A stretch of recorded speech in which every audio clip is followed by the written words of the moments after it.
মৰমৰ ছাত্ৰ ছাত্ৰীসকল, আজি আমি আৰম্ভ কৰিম গোলক আৰু অৰ্ধগোলক। এইবিলাক আমাৰ গোলক হয়। গোলকৰ উদাহৰণ আমি সচৰাচৰ জানো, ফুটবল, ভলীবল, হয়নে? এই গোলকৰ আমি ব্যাসাৰ্ধ লৈছোঁ R। গতিকে পৃষ্ঠকালি সূত্ৰটো আমাৰ হ'বগৈ গোলকৰ 4πr², হয়নে? আৰু যিটো আয়তনৰ সূত্ৰ 4/3πr³।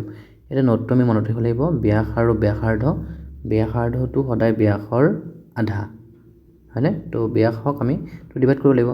আকৌ অৰ্ধগোলকটো হৈছে আমাৰ যিটো গোলকৰ আধা হয়, বক্ৰপৃষ্ঠকালি হ'বগৈ 2πr² আৰু যিটো মুঠ পৃষ্ঠকালি ওপৰত ঢাকনিখন থাকিব ন, সেইটো বৃত্তাকাৰ হয়, গতিকে মুঠ পৃষ্ঠকালি সূত্ৰটো হ'বগৈ 3πr²। আৰু যিটো অৰ্ধগোলকৰ আয়তন সেইটো হৈছে 2/3πr³। এতিয়া আমি কৰিম এক্সাৰচাইজ 13.4। কুৱেশ্যন নম্বৰ 1 আমাক দিছে তলৰ ব্যাসাৰ্ধৰ গোলক এটাৰ পৃষ্ঠকালি নিৰ্ণয় কৰা। গোলকৰ আমাক ব্যাসাৰ্ধ দিয়া আছে, সিহঁতৰ পৃষ্ঠকালি আমাক উলিয়াব দিছে। আহা আমি নহ'লে কৰোঁ এতিয়া। প্ৰথম যিটো দিছে ৰোমান 1ত, গোলকটোৰ আমাৰ কি দিছে ব্যাসাৰ্ধ R 10.5 চেণ্টিমিটাৰ। গতিকে গোলকটোৰ পৃষ্ঠকালি হ'ব 4πr², হয়নে? ইয়াতে আমি 4 × 22/7 আৰু বাকী ইমানখিনি বহাইছোঁ আৰৰ। এতিয়া 7ৰে আমি যেতিয়া কেঞ্চেল কৰিম 10.5, 1.5 বাৰ যাব, হয়নে? এতিয়া আমি যেতিয়া ইনটু কৰিম 4 × 22 × 10.5 × 1.5, আমি ইনটু কৰিলে আমি এইটো পাম 1386 চেণ্টিমিটাৰ স্কুৱেৰ। এইটো আমাৰ ৰোমান 1ৰ এনচাৰ, ঠিক আছে? ঠিক আছে, ৰোমান 2ত দিছে আমাক ব্যাসাৰ্ধ 5.6 চেণ্টিমিটাৰ। গতিকে 4 × 22/7 ইনটু R মিনছ 5.6, আমি দুবাৰ লিখিম, স্কুৱেৰ আছে যিহেতু। ইউনিটটো আমি জানো চেণ্টিমিটাৰ স্কুৱেৰ, হয়নে? 7ৰে কেঞ্চেল কৰিলে 0.8 বাৰ যাব। তেতিয়া আমি যেতিয়া এই গোটেইকেইটা নাম্বাৰ ইনটু কৰিম, আমি এইটো পাম 394.24 চেণ্টিমিটাৰ স্কুৱেৰ। ছেকেণ্ডটো এনচাৰ এইটো। তাৰপিছত থাৰ্ডটোৰ আমাক ব্যাসাৰ্ধ 14 দিছিলে, গতিকে পৃষ্ঠকালি সূত্ৰত আমি লিখিলোঁ 4 × 22/7 into R minus 14 × 14 then centimetre square. 7ৰে 14ক দুবাৰ যাব, আৰু যেতিয়া আমি গোটেইকেইটা নাম্বাৰ ইনটু কৰিম আমি পাম তেতিয়া 2464 চেণ্টিমিটাৰ স্কুৱেৰ। কুৱেশ্যন নম্বৰ 1 আমাৰ কমপ্লিট হৈ গ'ল, ঠিক আছে? কুৱেশ্যন নম্বৰ 2, ইয়াত আমাক কৈছে যে যিবিলাক গোলক দিয়া আছে তাৰ পিছত ওলাব দিছে, ইয়াত দিয়া আছে কিন্তু ব্যাস, ঠিক আছে? ৰোমান 1টো কৰিছোঁ আমি এতিয়া, আৰু ৰোমান 2টো তেনেকৈ দিয়া আছে, ঠিক আছে? আহা কৰোঁ তেনেহ'লে আমি এতিয়া। প্ৰথমে লিখিছোঁ গোলকটোৰ ব্যাস লিখিলোঁ আমি, ব্যাসাৰ্ধ ওলাব লাগিব 2 দি ডিভাইড কৰি। চ' 7 চেণ্টিমিটাৰ পালোঁ, গতিকে পৃষ্ঠকালি 4πr² সূত্ৰ লিখিলোঁ 22/7, R মানে হ'ল আমাৰ 7 2 টাইমছ, হয়নে? Centimetre square. 7 কেঞ্চেল, 4 × 22 × 7 আমি যেতিয়া ইনটু কৰিম আমি পাম এইটো 616 চেণ্টিমিটাৰ স্কুৱেৰ। তো ৰোমান 1 হ'ল। ঠিক একেদৰে আমি কৰিম এতিয়া ৰোমান 2। আমি ইয়াৰ ব্যাস দিয়া আছে 21, গতিকে ব্যাসাৰ্ধ 21/2 হ'ব। এতিয়া পৃষ্ঠকালি 4πr², আমি মানবিলাক বহুৱাইছোঁ। 2 দি 4ক 2 বাৰ যাব, আকৌ এই 2ৰে আমি ইয়াক কেঞ্চেল কৰিলোঁ। তাৰপিছতে আমাৰ 7ৰে 21ক কেঞ্চেল কৰিলে 3 টাইমছ যাব। তাৰপিছত আমি যেতিয়া 22 × 21 × 3 ইনটু কৰিম, তেতিয়া আমি পাম 1386 চেণ্টিমিটাৰ স্কুৱেৰ। আমাৰ ৰোমান 2 হৈ গ'ল। এইবাৰ কৈছোঁ মই ৰোমান 3, ৰোমান 3টো আনখিনি বহুৱাইছোঁ। 7ৰে আমি কেঞ্চেল কৰিম 3.5ক, 0.5 বাৰ যাব, 0.5 বাৰ। 2 দি 4ক দুবাৰ, আকৌ এই 2ৰেও কেঞ্চেল কৰিলোঁ আমি। 22 × 3.5 × 0.5 যেতিয়া আমি ইনটু কৰিম, আমি পাম 38.5 চেণ্টিমিটাৰ স্কুৱেৰ। চ' আমাৰ কুৱেশ্যন নম্বৰ 2টো কমপ্লিট হ'ল, ঠিক আছে?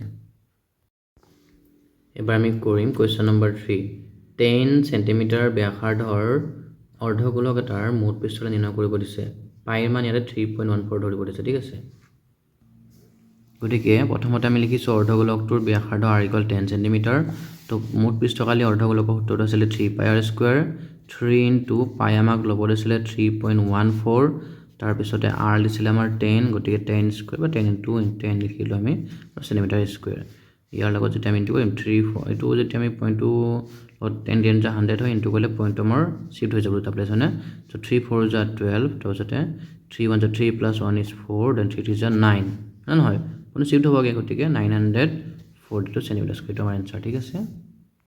চ' কুৱেশ্যন নম্বৰ 4, যে বতাহ ভৰালে গোলাকাৰ বেলুন এটাৰ ব্যাসাৰ্ধ 7 চেণ্টিমিটাৰৰ পৰা 14 চেণ্টিমিটাৰলৈ বাঢ়ি যায়, দুয়োটা অৱস্থাতে থাকোঁতে বেলুনটোৰ পৃষ্ঠকালৰ অনুপাত আমাক উলিয়াব দিছে গতিকে প্ৰথমতে লিখিলোঁ আমি গোলাকাৰ বেলুনটোৰ ব্যাসাৰ্ধ প্ৰথম ক্ষেত্ৰত আছিলে 7 সেণ্টিমিটাৰ ছেকেণ্ড ক্ষেত্ৰত হ'ল 14 প্ৰথম স্মল আৰ লিখিছোঁ প্ৰথমতে 7 আৰু পিছত লিখিছোঁ আমি 14 সেণ্টিমিটাৰ গতিকে বেলুনটোৰ অনুপাত প্ৰথমতে হ'ব আমাৰ পৃষ্ঠকালি গতিকে 4 পাই আৰ স্কুৱাৰ পিছৰবাৰ হ'বগৈ আমাৰ 4 পাই কেপিটেল আৰ স্কুৱাৰ ঠিক আছে 4 পাই আমি কেঞ্চেল কৰিলোঁ স্মল আৰ মানে হ'ল 7 আৰু কেপিটেল মানে 14 দুটাতে স্কুৱাৰ আছে গতিকে আমি হোল স্কুৱাৰ দিছোঁ একেবাৰে তো 7 1 যা 7 7 2 যা 14 হয়নে তো 1 স্কুৱাৰ মানে হ'ব আমাৰ 1 2 স্কুৱাৰ মানে আমাৰ হ'ব 4 তাৰমানে যেটা আমাৰ অনুপাত সেইটো হ'বগৈ 1:4 এটো আমাৰ এনসাৰ কোৱেশ্চন নম্বৰ 5 পিতলেৰে নিৰ্মিত অৰ্ধগোলাকাৰ বাটি এটাৰ যেটো অন্তব্যাস 10.5 সেণ্টিমিটাৰ প্ৰতি 100 বৰ্গ সেণ্টিমিটাৰত 16 টকাকে হিচাপে বাটিটোৰ ভিতৰৰ ফালটো টিনৰ আৱৰণ লগোৱা খৰচ আমাক নিৰ্ণয় কৰিব দিছে গতিকে প্ৰথমতে আমি লিখিছোঁ পিতলেৰে নিৰ্মিত অৰ্ধগোলাকাৰ যেটো বাটি মানে ইয়াৰ অন্তব্যাসটো আমি কি লিখিছোঁ ইয়াতে 10.5 গতিকে আমাৰ ব্যাসাৰ্ধ হ'বগে r = 10.5/2 তে বাটিটোৰ বক্ৰপৃষ্ঠত আমি উলিয়াই লওঁ 2 পাই r স্কয়াৰ হ'ব 2 * 22/7 r মানে হ'ব 10.5/2 * 10.5/2 ইউনিটটো আমি জানো সেন্টিমিটাৰ স্কয়াৰ হ'ব মানে এতিয়া 2 2 যা 4 এটা 2 গ'ল কেনসেল হয়নে ইয়াতো আমি দুবাৰ কাটিছিলো যাতে 11 টাইম যাব হয়নে 2 কাটিলো ইয়াকে আকৌ ইয়াকো কাটিলো হয়নে এটা 7 ৰে আমি যেতিয়া কেনসেল কৰিম 1.5 বাৰ যাব এটা 11 * 10.5 * 1.5 আমি যেতিয়া ইনটু কৰিম আমি পাম 173.25 সেন্টিমিটাৰ স্কয়াৰ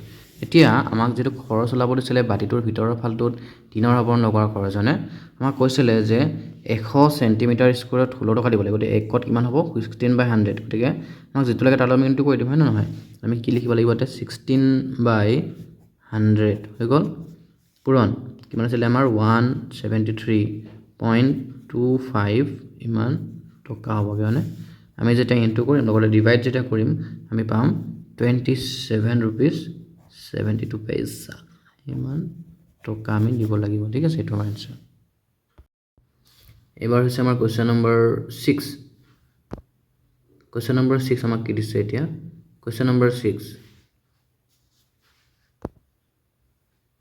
যে এটা গোলকৰ পৃষ্ঠকালি দিছে 154 সেন্টিমিটাৰ স্কয়াৰ তেনেহলে ইয়াৰ ব্যাসাৰ্ধ নিৰ্ণয় কৰিব দিছে প্ৰথমে লিখিছো যে গোলকটোৰ ব্যাসাৰ্ধ আমি r ধৰি লৈছো তে প্ৰশ্নমতে আমাক পৃষ্ঠকালি আছে 154 গোলকৰ পৃষ্ঠকালি সূত্ৰ আমি জানো 4 পাই r স্কয়াৰ = 154 হয়নে তাৰ পিছতে আমাৰ 4 আমি লৈ যাম পাই মানে আমি লিখিছো 22/7 r স্কয়াৰ = 154 / 4 তাৰ পিছতে r স্কয়াৰ = 154 / 4 7 টো ওপৰত যাব আৰু 22 তলত আহিব হয়নে এতিয়া আমি যদি কেনসেল কৰো 22 ৰে আমাৰ 154ক 7 বাৰ যাব হয়নে তাৰ পিছতে r স্কয়াৰ = ওপৰত থাকিব 49 আৰু তলত থাকিব 4 তাৰ পিছত আমাক লাগিব ব্যাসাৰ্ধ গতিকে আমি ল'ব লাগিব স্কয়াৰ ৰুট ইয়াত হ'বগে 49/4 সো r = 49 ৰ যেটো ৰুট হেতু হ'ব 7 আৰু 4 ৰ ৰুটটো 2 হয়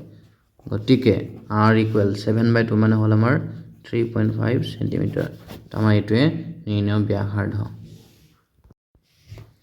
কোৱেশ্চন নম্বৰ 7 চন্দ্ৰৰ ব্যাস পৃথিৱীৰ ব্যাসৰ প্ৰায় 1/4 দুয়োটাৰ পৃষ্ঠল অনুপাত আমাক উলিয়াব দিছে সো আমি লিখিছো যে পৃথিৱী ধৰা হল পৃথিৱীৰ ব্যাস আমি d একক লৈছো ঠিক আছে তে ব্যাসাৰ্ধ কিমান হ'ব কেপিটেল r ললো পৃথিৱীৰ যেটো ব্যাসাৰ্ধ আমি লৈছো r তো কি হ'ব d/2 ব্যাসৰ আধা d/2 হৈ থাকিলে হয়নে তো চন্দ্ৰৰ ব্যাস আমাক প্ৰশ্নতে দিছে যে পৃথিৱীৰ ব্যাসৰ 1/4 1/4 টা মানে পৃথিৱীৰ কিমান লৈছিলে ব্যাসটো আমি d লৈছিলো গতিকে চন্দ্ৰৰ কি হ'ব d/4 চাৰি ভাগৰ এটা অংশ হয়নে 1/4 কিন্তু d/4 একক ঠিক আছে গতিকে চন্দ্ৰৰ ব্যাসাৰ্ধ কিমান হ'ব আকৌ ইয়াক 2 দি ডিভাইড মানে d বাই কি হ'ব 8 হ'ব কাৰণ আকৌ 4ক 2 দি আমি ডিভাইড কৰিম 4 টো 8 হৈ যাব না নহয় ইমান একক হল এতিয়া আমাক প্ৰশ্নত কৈছিল যে পৃষ্ঠকালৰ অনুপাত প্ৰথমত থাকিব চন্দ্ৰৰ যে অনুপাত বুলি ক'লে আমাৰ সূত্ৰটো আমাৰ যেটো পৃষ্ঠকালি গতিকে 4 পাই r স্কয়াৰ হ'ব তে পৃষ্ঠকালি আমাৰ যেটো লৈছিলো আমি অনুপাতৰ ল'ব কাৰণে যেটো আমাৰ চন্দ্ৰৰ ব্যাসাৰ্ধ আমাৰ কাৰণে লৈছিলো r লৈছিলো হয়নে আৰু পৃথিৱীৰ হ'ব আমাৰ 4 পাই কেপিটেল r স্কয়াৰ হল 4 পাই কেনসেল এতিয়া স্কয়াৰটো আমি কমন লৈ থম বাহিৰত হ'ল এতিয়া r স্মল r মানে আমাৰ আছিলে d/8 আৰু কেপিটেল r মানে আমাৰ আছিলে d/2 হয়নে তো d/2 আমি এতিয়া d/8 তাৰপিছত আমাৰ যিটো ডিভিজন হয় ইনটু কৰিলে আমাৰ কি হ'ব এই d টো আমাৰ তলত থাকিবগে আৰু এই 2 টো আমাৰ ক'ত যাবগে ওপৰত যাবগে হয়নে ডিভিজনটো আমি যেতিয়া ইনটু কৰিম তো কি হৈ যায় চেঞ্জ হৈ যায় ন পজিচনবিলাক আৰু লগতো হোল স্কয়াৰটো আছে ওপৰত হয়নে গতিকে ইয়াতে আমি d কেনসেল কৰিলো 2 1 যা 2 আৰু 2 4 যা 8 ঠিক আছে আমাৰ থাকিব এটো 1/4 হোল স্কয়াৰ টো ঠিক আছে তাৰ মানে 1 স্কয়াৰ টো 1 এ হ'ব আৰু 4 স্কয়াৰ মানে হ'ল আমাৰ 16 সো আমাৰ যেটো ৰেশিও এটো 1:16 এটা আনসাৰ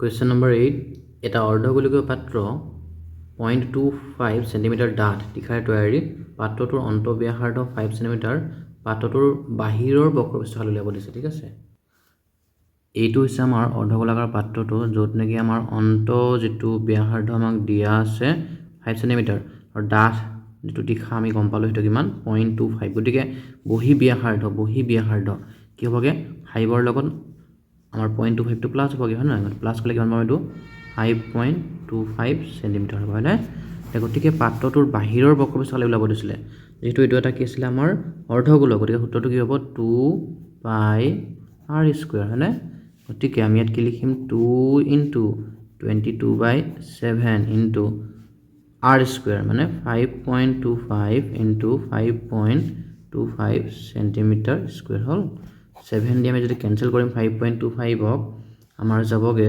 0.75 টাইমস এতিয়া আমি গোটেইটা নাম্বাৰ যেটা ইনটু কৰিম আমি পাম 173.25 সেন্টিমিটাৰ স্কয়াৰ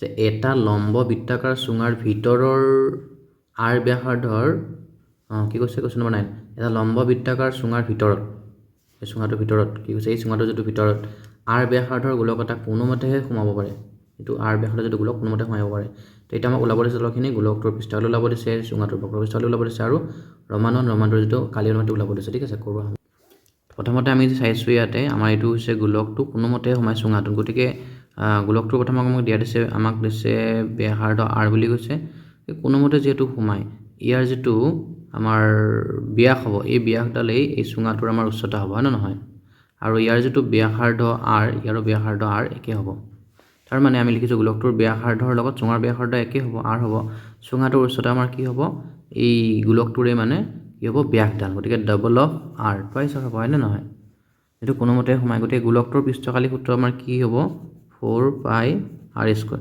মানে r to r এই গতিকে এটো এনসাৰ আমাৰ মনৰ তাৰপিছত আমাক কৈছে যে ৰমানটোত চুঙাটোৰ বক্ৰপৃষ্ঠকালি আমি জানো চুঙাৰ বক্ৰপৃষ্ঠকালি সূত্ৰ কি আছিল 2 পাই rh 2 ইনটু পাই মানে পাই r মানে আমাৰ r হ'ব চুঙাটোৰ ক্ষেত্ৰত আৰু h মানে আমি পাইছিলো h মানে কি আছিল 2r আমি বহুৱালো গতিকে 2 ইনটু 2 4 হ'ব পাই আৰু r into r r square হ'ল এটা আমাক কালি অনুপাত হৈছিল ৰমানত কি পাইছিলো আমি ৰমানত পাইছিলো আমি কি পাইছিলো 4 পাই r স্কয়াৰ আৰু ৰমানটোত কি পালো 4 পাই r স্কয়াৰ দুটা কেনসেল যেটা কৰিম আমি পাম 1:1/1 পালো না মানে অনুপাতটো হ'বগে 1:1 তো আমাৰ এক্সাৰসাইজ 13.4 কমপ্লিট